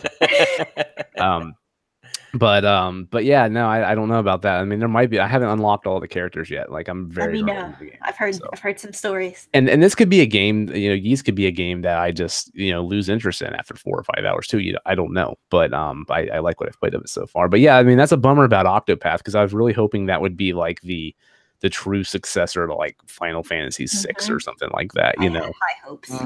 Yeah, but it doesn't seem. And I still kind of want to play it. I just don't want to spend $60 for it. Like if I could get it for like 20, I would be on board for giving it a fair shake. But no, not $60, man. It's the importance of physical copies. You could just lend it. Yeah, that's true. That's okay. You can hook a brother up there, Shannon. I know. Speaking of lending games, yeah, I borrowed a game from Shannon. And my own personal lending library across the San Mateo Bridge there. But Shannon's like the Mikey of video games. He'll try anything. Pretty much. It's kind of true, actually. But no, so I borrowed Detroit Become Human from Shannon, and especially because I always wanted to play this game. I find these games very interesting. David Cage games? David Cage games, yeah. Sorry. Okay. For people that don't know, David Cage games. I always find them interesting from a plot perspective, from story stuff. They usually try to, that they don't always stick the landing, but they try to do interesting things with their narratives. And a couple reasons I was hesitant to jump in with this game, paying full price for it. The controls in David Cage games drive me insane. There's nothing natural about them. I hate them. I actively dislike them. And jumping back into that it sounded like too much work. But for the price of free $99, I will absolutely give it a shot. And booted it up and instantly had to drop the controls from regular to beginner, because it's like we take away a bunch of the controls and simplify everything, and you just get more of the story. And I was like, yep, great, done, click. Because, man, just trying that first part where you're like moving through the house and you're trying to pick up the family photo, I think I got 4 attempts before I just stopped the game and changed the controls. Like, I couldn't pick up the photo. It's 30 seconds into the game. Like, it's literally the thing that teaches you how to do the controls. And it's like, like, the game's like mocking me, you know? And I'm like, you know what? No, David Cage. I'm not playing this game this time. So I do that, and it actually controls way better. It's totally like how I want that game to work normally, which is kind of like an advanced Telltale game.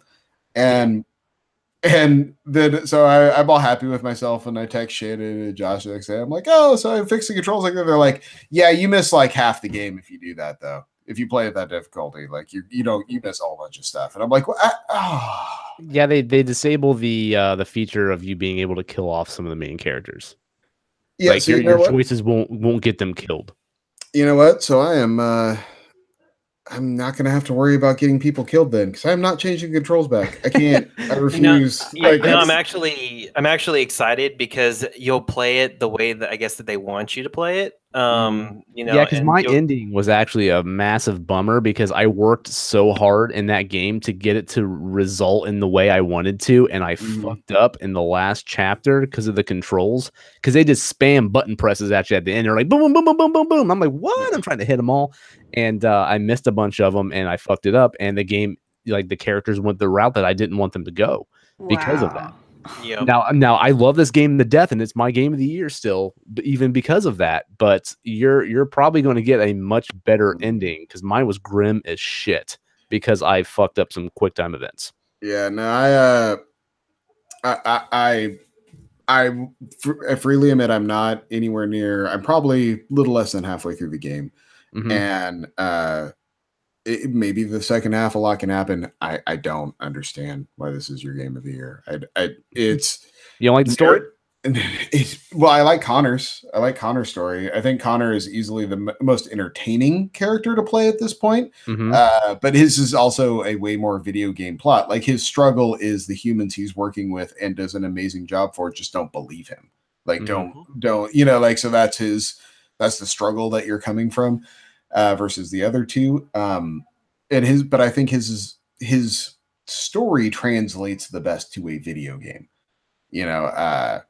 The second character who's taking care of the little girl who has the abusive father, and the guy's actively doing drugs and all this stuff, and I'm playing through all this, and I can't shake the whole time. But what do I care? I'm a machine.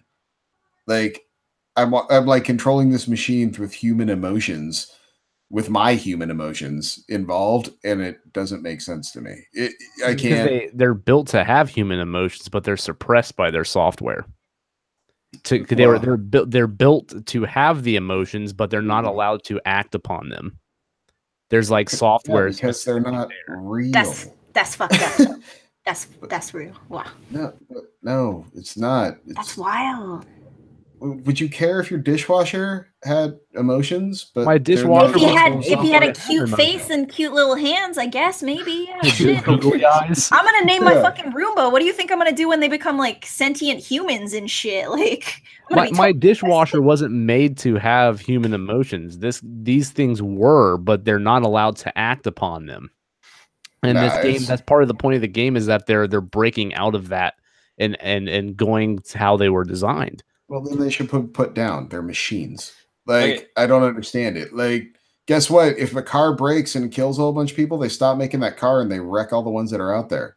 They're not like, well, guess that car's gained sentience. It's talking to me like a person, even though I know it's fake.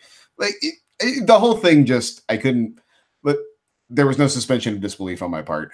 Let's just round it out with that. and also, like, it's just so ham-fisted, the protests and the chanting and the fact that all of them ride in the back of the bus in their own little compartment. Like, I get it. Yeah, I've seen 1960s through current day racism as well. The game has been actually criticized for some of that stuff too. Yeah, it's so ham-fisted. It's really bad. But it makes me wish there was just a Connor game.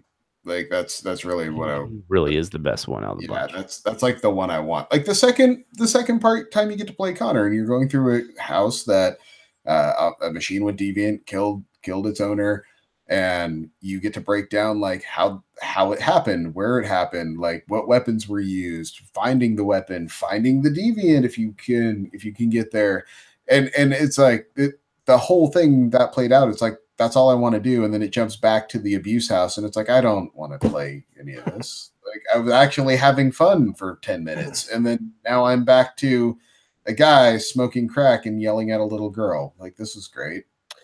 So aside from the gripes that you currently have with the game, Mhm. this is the second time you booted up the game, right? Third, but yeah. Okay, yeah. so you had to take the survey, right? So Yeah. would you bone down with a robot that looked like a human? You picked No. yes, didn't you? You dirty motherfucker. You picked No. yes. That look on your face. You look like I a know guy you would. fucking robot.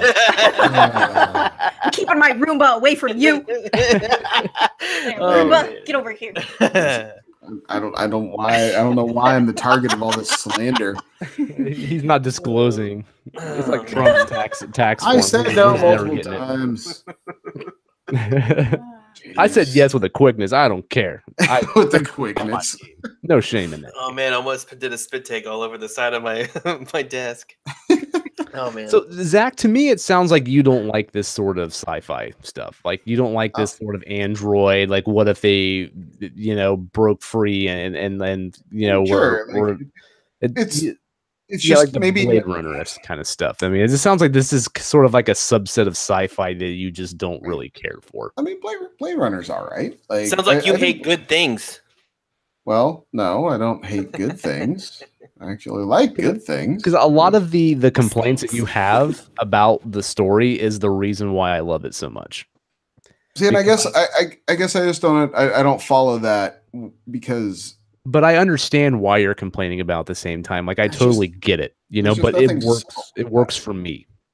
I get that. But there's just no subtlety in that story whatsoever. No, there's not. And it needed some nuance to it. Or again, I haven't beat it. I maybe will change my mind, but it's just getting hit. You're getting hit over the head with a sledgehammer with the lessons they're trying to teach you and the direction they're trying to get you to go. And it's just obvious that that's what they're doing. That's all. Yeah. For me, like I didn't mind the controls. I thought they were perfectly fine. I mean, given like they did fuck me up at the end, but for the majority of the game, I actually liked the controls. I loved all the characters. Like I was genuinely interested of what direction they were going to go, and me having some sort of effect of what direction they're going to go in was cool for me. And it seems like one of the very few games where your choices actually do make a difference. Like there's so many different directions that the story can go into. Just like looking at the map, like the spider web, flow charts at the end, just seeing how many different directions that story could have went if you just would have made a different choice or did something differently was really cool to me too. And I don't know, man. And I love like this like android like sci-fi stuff. Like it drives me nuts. I love it to death. So it just seems like the pieces just fit together for me, but just didn't really work for you. Yeah, I mean, and to be fair, it is an amazing game to watch. It's a game that my spouse enjoys watching me play just because it's actors that you will recognize and very well acted. The whole game is put together very well. Like I have not really encountered any bugs that I can think of as far as gameplay goes. I would go as far as saying the guy that voices Anderson, like Detective Anderson, is like one of the coolest video game performances I've seen in recent memory. Like that guy does an excellent job. And that's also a great point, is not only is it put together well, it's very well acted. Like the dialogue's delivered very well and very professionally, and the timing of dialogue and things of that nature are put together well. The composition of the rooms that you're using and the way the thing is put together, physically put together, is great. I mean, it's film quality. It's really impressive. It's just and I will give them a ton of credit for adding a control option for people like me, because I'll be honest, those control I would have stopped playing this game if I was stuck with the original controls. I could not do it. It was too frustrating. Yeah. It was just I just don't like them, and I have to give them a ton of credit for adding options to keep people like me playing their game, because people aren't showing up for those awkward controls. They're showing up for the acting and for the story and for everything else that comes along with these experiences. And so I have to give kudos for allowing me to keep playing by adding that, because Heavy Rain damn near killed me. So it sounds like it seems like you don't like this movie because of David Cage. I mean, it's a game because of David Cage. It seems it's a David Cage problem. Not at all. Not at all. It's 'cause that's what most people's problem is with the game. Like they don't like David Cage's writing, they don't like his gameplay style and stuff like that. I would not go that far. I think his gameplay style and they're very involved Telltale games, and that's a good thing. I like that formula. I think it's a fun way to experience a world is by actively walking the narrative yourself down the line. I think that's a very interesting way to do it. This iteration of David, I'm not going to blanketly say David Cage, but just this iteration is just a little too blunt of a message on a topic that requires a lot of finesse, and it probably has a lot to do with the time in this country when it was released, but people are picking apart racism literally every day, and I'm getting new takes on it all the time, and banter back and forth and all that stuff.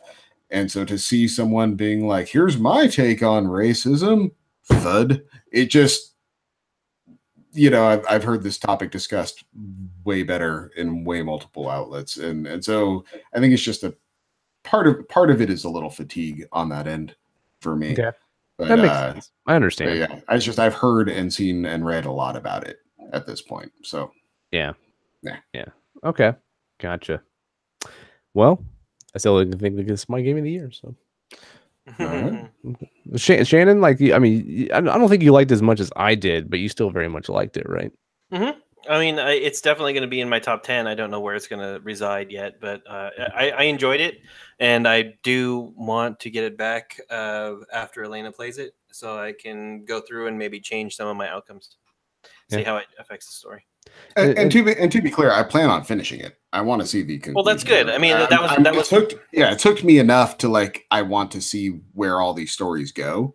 Mm-hmm. I definitely want to see how it resolves, but it's again, I think it's a good game. I like the game. It's just one of those things that there's some things about it that drive me insane. That's all. Sorry, go ahead. It's okay. I was just wondering, do you guys think we should have after I beat it, because I know there are alternate endings, should we have a spoiler cast where we just divulge all of our different endings? Or Shannon and I already talked about that because we after I finished it, he beat it before me, and then after I finished it, we actually texted and talked about how the game concluded for us, and it was completely different. Mine was completely very cool. Yeah, very cool. Yeah, I told him things that happened at the end of my game that were just completely different than what happened at the end of his game. He didn't even know those possibilities were even possible, in that game. It was drastically different. So that's the appeal of games like that for me. Not necessarily. I'm not a huge fan of games like this that are essentially movies. Just they are, in a way. So I'm excited to play this because I'm encouraged to beat it rather than, what was it called? The one with Ellen Page in it? Beyond Two Souls? Beyond Two Souls. Yeah, Beyond Two Souls. I played that game for a short while and put it down pretty quickly because it's just not my type of game. So this isn't going to be any different. If you didn't like that. I know, but there's the encouragement of other people having completed it, and I'm excited to hear your guys' What's his name? The dad in Beyond Two Souls. William Dafoe? Yeah, William Dafoe made Beyond Two Souls hard to play. His acting in that game made that game. I still haven't played it. He's creepy. It's creepy and it's pretty good actually, but his acting gets difficult to watch after a while. I do plan on running it because it was on PlayStation Plus, so I have it now. Yeah, I was gonna say you should have it. Yeah, I just never got around to playing that one. Detroit just clicked with me instantly because of the subject matter. Yeah. Yeah, the futuristic. Yeah, that's what I'm excited about. That's what I'm excited to play. I'm interested. Yeah, Elaine, if you play through it, yes, I would love to do a comparison of our 4 stories. That'd be awesome. Sweet. Yeah, and aside from character discs, I'm pretty sure there's a lot of outcomes that Zach you might still get that will be different than what Josh and I got. Which is what I'm hoping for. Yeah, which is I still want to see how your story turns out. Mm-hmm. So yeah. Meanwhile, I'm gonna be over here just killing everyone for no reason. Yeah, I'm gonna pick all the worst answers. I'm gonna be basically the opposite of Josh. I'm gonna be the anti-Josh. I'm gonna be what's the opposite of a try hard? Like, So there's like a try hard. There's Yeah, like a you're try right. like I'm lawful, try hard. You're right. I am. there's like I lawful like good and that's the chaotic compliment. evil. That's what you got to go with. Yeah, I'm usually Well- true neutral. True neutral. I think I'm gonna go with chaotic evil this time around. So to that point though, and something that speaks to the strength of this game, my first chapter, kind of the intro chapter where you're Connor talking down a hostage situation, that ended in a way that felt 100% natural to me. Like, seemed kind of like the obvious path. I went through the whole thing. It resolved itself. And the final result, I got 48% of people picked the same results as me for the final result. And that was stunning to me. Like, I actually stopped the game and texted Shannon, like, wait, are you saying this only happened 48% of the time? And he's like, yeah, I know. Isn't that weird? But because for me, it felt 100% natural. Like, it didn't really feel like there were other paths I could go. And when you finish it, it shows you the points where you can vary.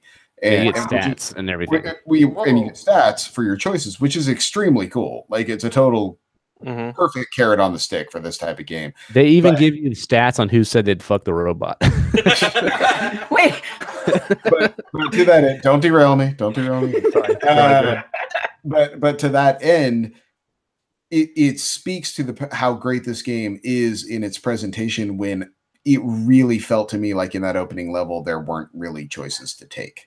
I was just playing my way through, and then you find out that no, there were tons of choices you could have made along the way, and that's a great hooking point for that game. Because I know a lot of it in the beginning. It's the way you talk to him that can shift in different ways, and also how much time you take getting out there to him also affects it too. Yep.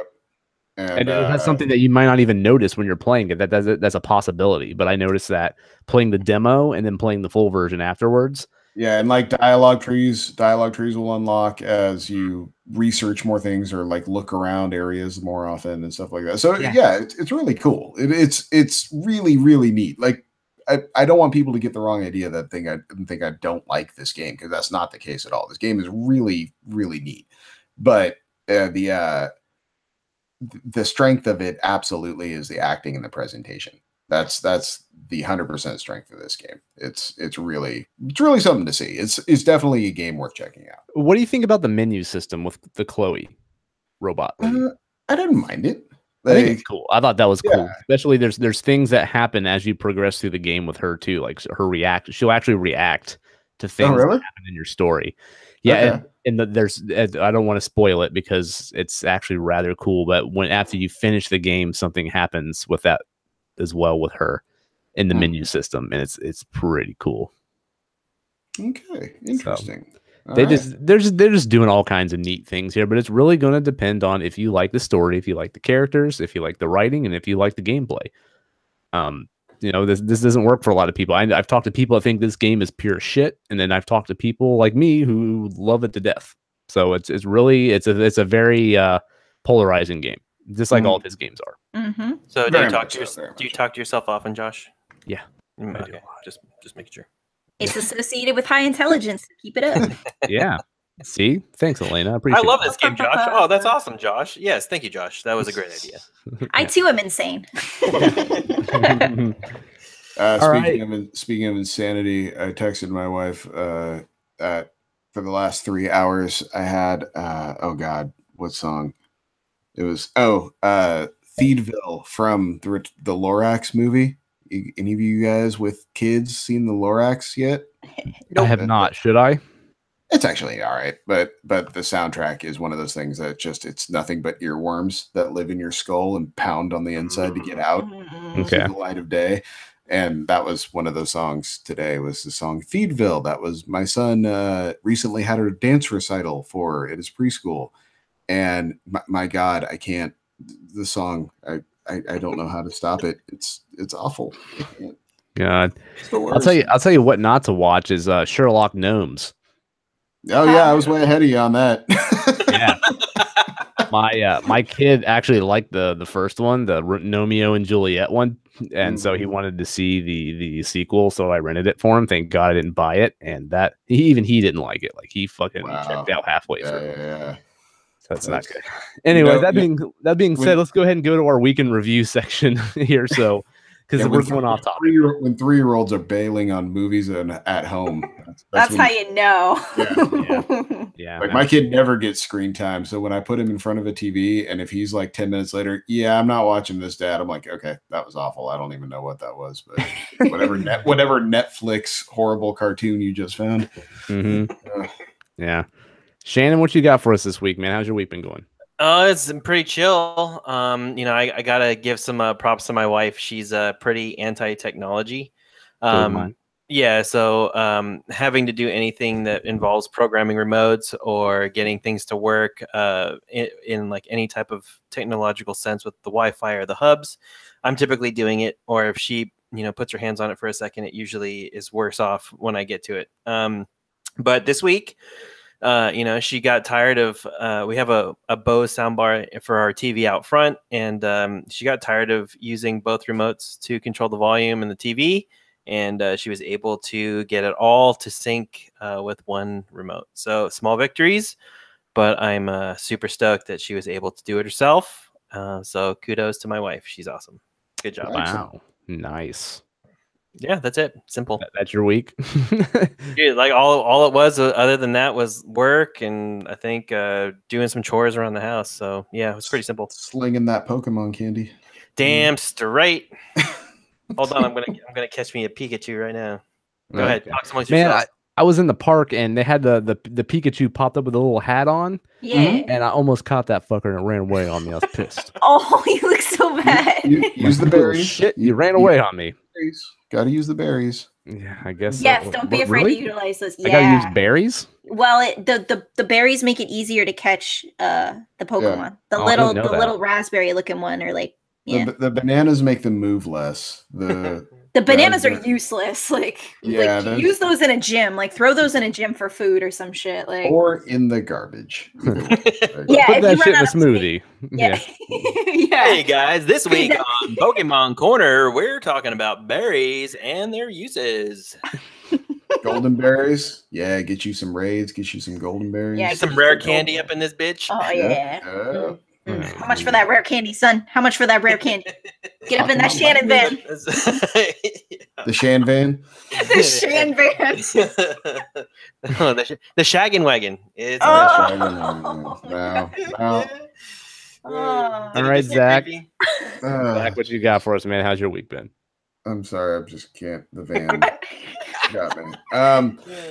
So my week was meh, but I did actually manage to see another movie in the theater, which is I am setting records for myself for seeing movies in theaters. I think this is the 4th one this summer. You're on fire, dude. I know. Wow. And I literally don't know if I made it to 4 movies in the theater in the last 3 years before this year. So look at you. I know. I'm remembering that movies are fun and I like going to them. Yeah. So we went and saw Ant-Man and Wasp. How was it? Really good. It was like the perfect palate cleanser after the just so seriousness of Infinity War. It was it's fun, it's light, the action is really, really good. It's like totally dumb, but in all the best ways, the entertaining ways of dumbness. That it's just great. Go see it. It's awesome. I haven't seen the first one yet. Oh, what? How did that even happen? How you not seen the first one? You gotta get that. The only Marvel movies I haven't seen yet, and I'm not going to see the second one because I haven't seen the first one. So obviously, I'm not going to see the second one. I mean, you don't have to have seen the first one. It is a pretty decent standalone movie, but the first one would definitely help you, give you some context of like who people are. But the Ant-Man movies have the best Marvel character in them, Sky Lewis. And that dude. Yeah, his stories are the best things of all time. And the movies are both worth watching just for Lewis. Like Lewis is amazing. So the first one is on Sling TV right now. I can watch for free. Watch it, dude. Totally watch that. It's like a bad decision. It's like the TBS like TV version of it though that you have to watch because it's like Sling TV is cable, but I can watch it that way.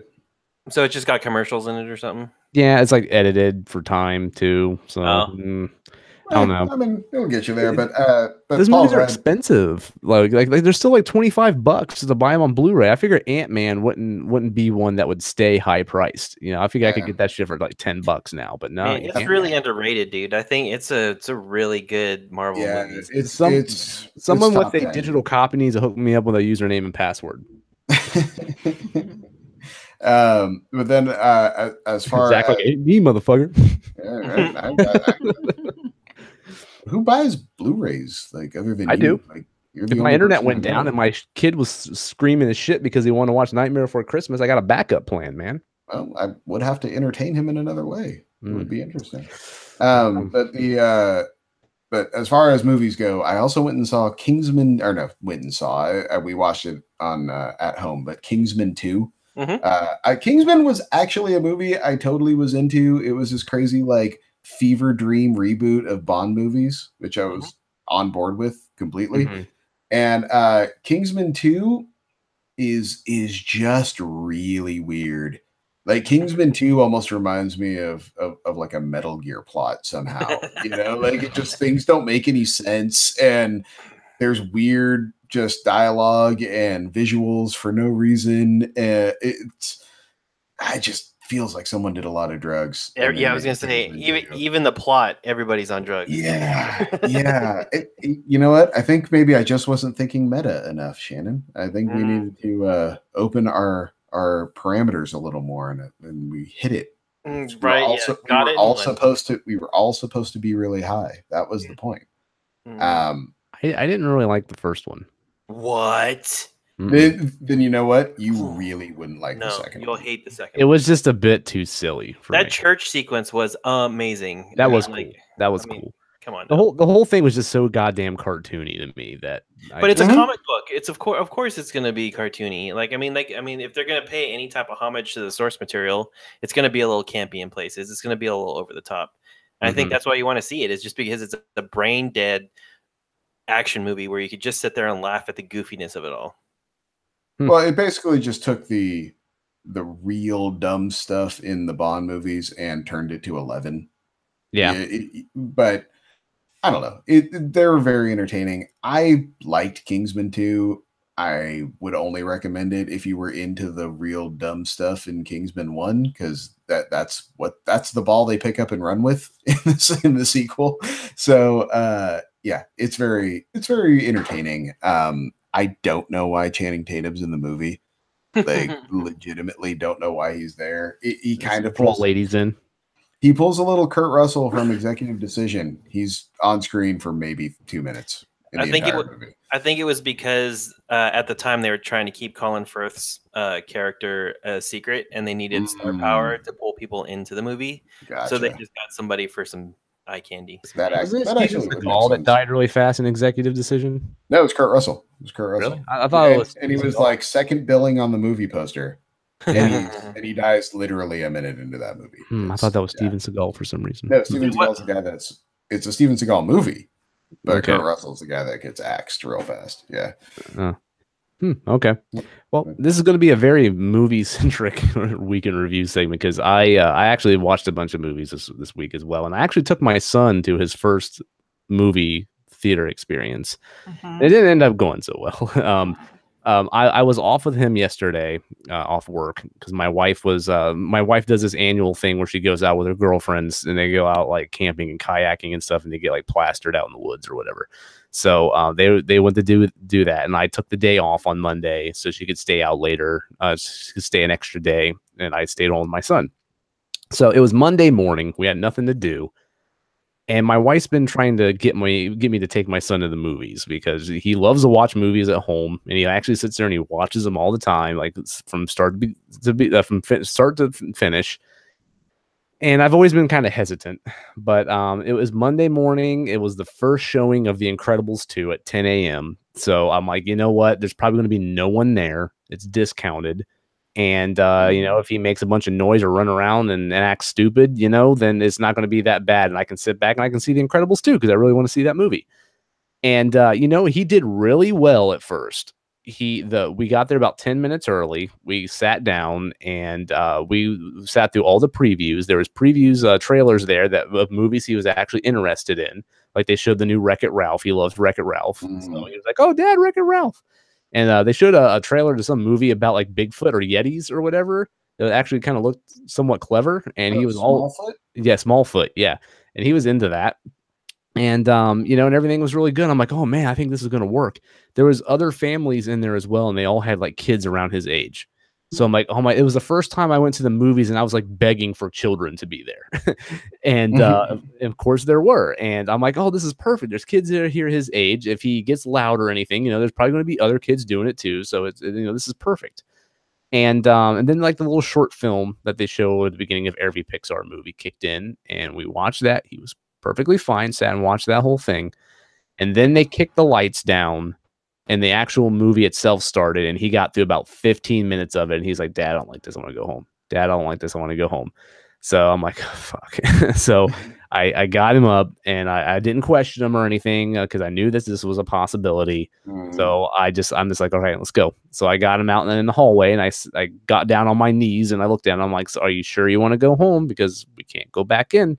And once we leave the movie theater, we can't go back in. Are you sure you want to leave?" Because I don't like this. I want to go home. I'm like, okay. So I took him home and I just took him to a red box and I let him pick out a movie there and we watched a movie at home. So afterwards I questioned him. I'm like, I said, "Was it the loud noises that bothered you?" And he's like, "No." I'm like, "Was it the dark?" And he kind of shook his head, yes. So I'm like, okay, there was a problem. He didn't like the dark. Plus, The Incredibles 2 is a movie that once it kicks in. Like it starts off with a very big, loud, bombastic action sequence. And that could have been a little too much for him too in that situation. So that doesn't really surprise me. Yeah. And it was such an overwhelming experience. Yeah, and it was between that and Hotel Transylvania 3 because he really likes those two Hotel Transylvania movies. And I'm wondering if it would have been different, I would have took him to that one because it was probably a little more quiet and not as like in your face and loud. Also, character was like he because you said he watched the first two all the time, right? So it's like characters he much more associates with right now. He loves The Incredibles. He's got action figures and everything. He loves them. He watches the first one all the time. So yeah, he knows who Jack is and Dash and Mr. Incredible. He knows all the names. He loves Frozone. I mean, he's got the action figures. He loves the first movie. So I'm like, this is be a great movie to take him to. But yeah, I think it was just the dark that did it in. So he's not quite ready yet. So that was intense. Yeah, I mean, it was a $20 experiment, but I mean, again, I went into it knowing that was a possibility. Of course, it was. Sure. So I did watch Annihilation, an Natalie Portman flick by the director of Ex Machina. I really want to see that. Yeah, so I got a digital copy of it super cheap. I think I paid like $12 for it. It was Voodoo like sent me a random coupon for like $3 off, and it was like $15 for like the 4K version. So I got it for like $12. I'm like, okay, yeah, I'll take the gamble for $12. I really want to see that movie, and that movie was awesome. By the way, if you like the weirdness of Ex Machina, but you want something a little deeper, like this movie is for you. The movie is quite shocking and brutal at times. It's very philosophical. It ends very open-ended, so you kind of leave with more questions than you had answers, and it leaves everything open for interpretation. And I love stuff like that, so I'm a sucker for stuff like that. And it was a very, very, very cool movie. And I highly recommend you guys see that if you have not. And then I also watched Blockers because one of my son rented a movie. I went ahead and just like got something for me for when he goes to bed to watch. And Blockers got pretty good reviews. The John Cena flick about the daughters that are on a sex pact to lose their virginity and the parents are trying to stop them. It was okay. I've never heard of this. Really? Yeah. It was in the movie theaters for like, I don't know, like a week or two, like at the beginning of summer. And it got good reviews. Like it got pretty good reviews. But I mean, obviously they couldn't call the movie Cock Blockers. They just called it Blockers. But that makes a lot more sense. Yeah. Okay. It's got Leslie Mann in it, and it's got John Cena and some other guy. I forgot his name. It's real goofy. And their daughters, they're going to their prom, and they all three make this pact that they want to lose their virginity on prom night. And the parents find out about it, so they're out chasing them around on prom night, trying to stop them from losing their virginity. Is what it's about, and it's rather funny. it was rather refreshing because the movie was written in a more female perspective. And like the guys weren't all written as like shitty hornballs, you know, like they were like actually the guys were pressured into having sex more than the girls were in the movie.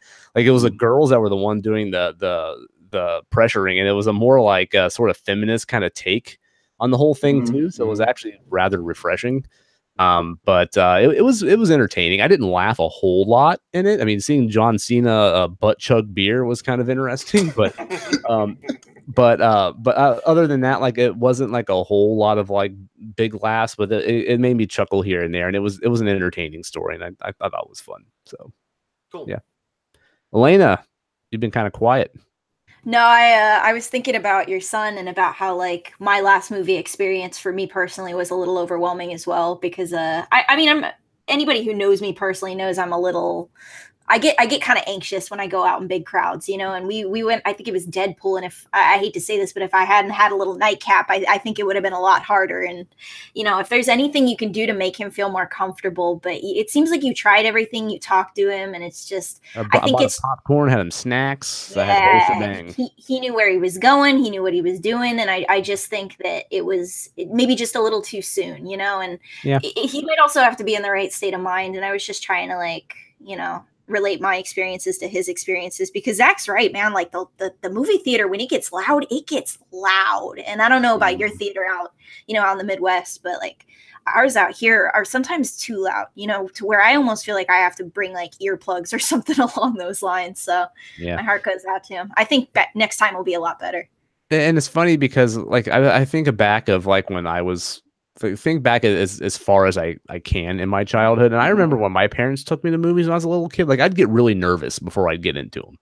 Like I had like butterflies in my stomach for some reason. Like there was anxiety there when I went and saw a movie, and why, I don't know, but maybe he was feeling some of that, you know, maybe that was in there. And when the lights kicked off and everything, maybe he was a little anxious and he didn't really, you know, understand what was going on, you know, and why we're watching the movie this way and stuff like that. And maybe that had something to do with it, you know, so I can't blame him. I can't be mad at him. That actually, that gives me a flashback to, I think I was like 7 or 8 years old. The first Resident Evil movie had just come out. My dad took me to see it well before I should have. And I thought, because when you're a child, you think stupid things. I thought I was going to get so scared I was going to die. And I was scared I was going to lose my life out of like being, you know, just that nervous. So it's just an experience for kids that once they get past that hurdle, it'll be gravy. And I know it'll be something he enjoys as he gets older, because he's already a movie buff. You know what I mean? Like get him his own little like movie critic website or like Twitter. This movie's great. I liked it because his own YouTube channel. All the characters are smiling. Like I could totally imagine him having his own thing. Yeah, and it sucks too, because I watched 15 minutes of The Incredibles 2, and I totally wanted to fucking stay and watch more of it. Because Zach, you know the scene where like right after like the beginning action sequence where they're in the hotel and they're like eating the Chinese food. Oh yeah. Totally. That's where we stopped. Like literally, that's as far as we got. That's a bummer. Yeah, you were only like 20 minutes away from the best fight in the whole movie. Yeah, so I'm probably gonna go back sometime this weekend and go see it. Like my wife just came back from her trip, so she kind of owes me one since I stayed home with a kid like for like 3 days straight. So I'll probably go see the movie myself later on this week. It's a good one. It's worth it. Yeah, I like the first one a lot. So.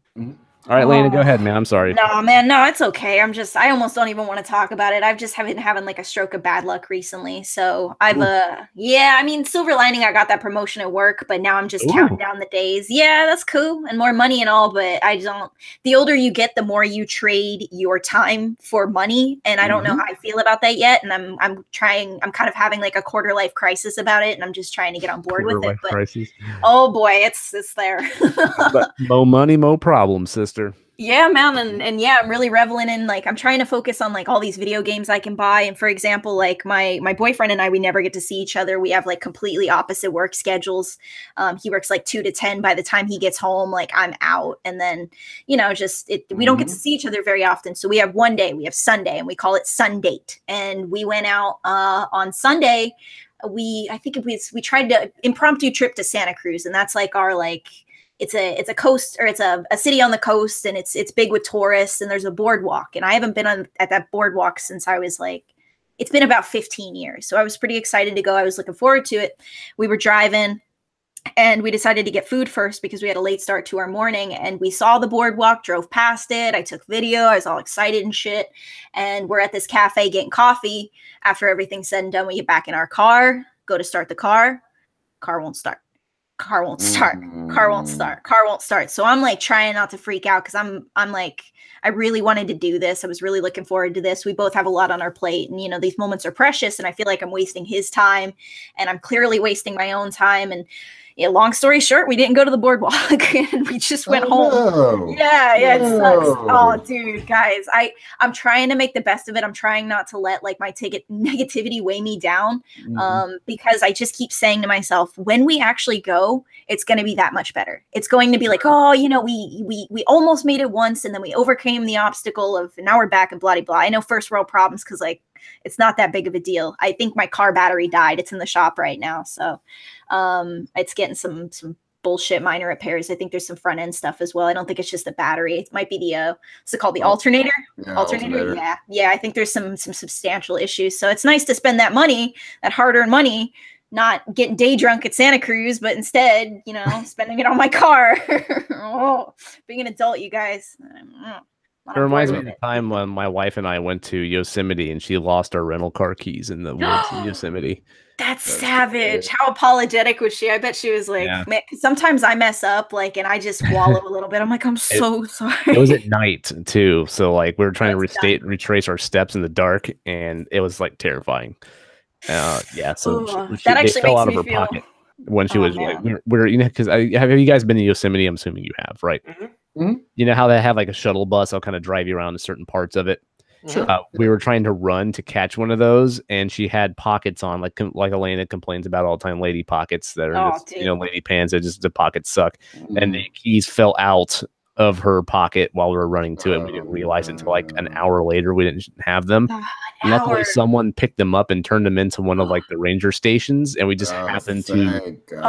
We just happened to go to the ranger station and ask if anyone turned in keys, and there they were. Because we were like 2,000 miles away from home, and we only had a rental car. We were literally fucking stuck in the woods in Yosemite. That's petrifying. That makes my story seem like baby cakes. You know what I mean? Like nothing.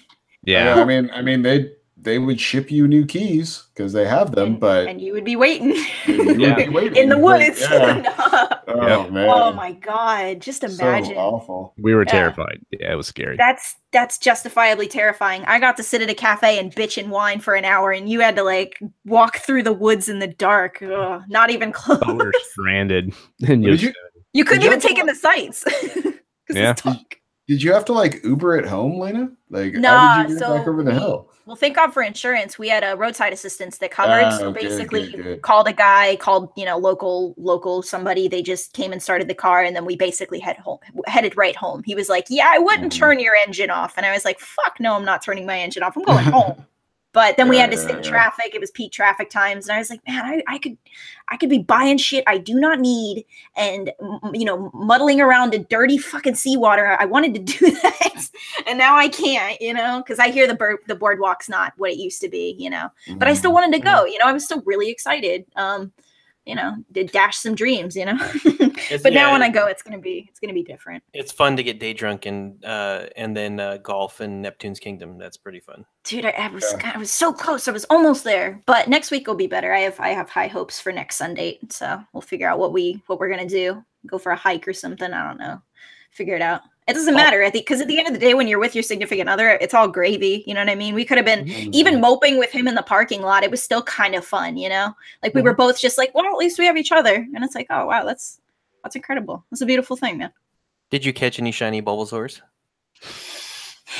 Can we end the podcast now? Can we end the podcast? Are we done? You we bastard. Are done. We are done. Good, I'm glad. Good. Get back in your van. I can't. It's a little hot outside right now. I gotta wait for the popos to leave. Yeah, bring me some of those candies, Brett. Okay, I'm done. I'm sorry. All right, guys. So that'll be it this week. So thank you, Elena, Zach, Shannon. Thank you. Thank you. Thank No, you. thank you. Yeah, so we're not starting that again. So No, I like it. I like it. So again, guys, don't forget to follow us on Twitter at That Pixel Life. I'm JD Falky, Zakal, Zackle for Zach. I didn't fuck it up that We're time. getting there. Just spell it first. Yep. I had to think about it for like a half a second there before I did that. So. All right. I like it. You're thinking. SH40317 for Shannon, and then Honey Baked Hella for Elena. So follow us on Twitter and get the shenanigans that we have over there. Don't forget to drop them iTunes reviews as well. If you guys are listening to this through iTunes, if you don't mind taking a couple minutes to leave one for us, we would greatly appreciate it. It helps us out. Send us some DMs on Twitter if you guys have any suggestions or anything you want us to talk about, any suggestions for the show, any feedback. You can also email us at support@thatpixellife.com if you want to shoot them that way as well. And don't forget to spread this show to your friends. Hopefully they'll enjoy it as well. Thank you guys. That's it for this week. We'll be back next week as always, and we hope you guys have an awesome weekend. See you next time. Thank you. Bye. Thank you.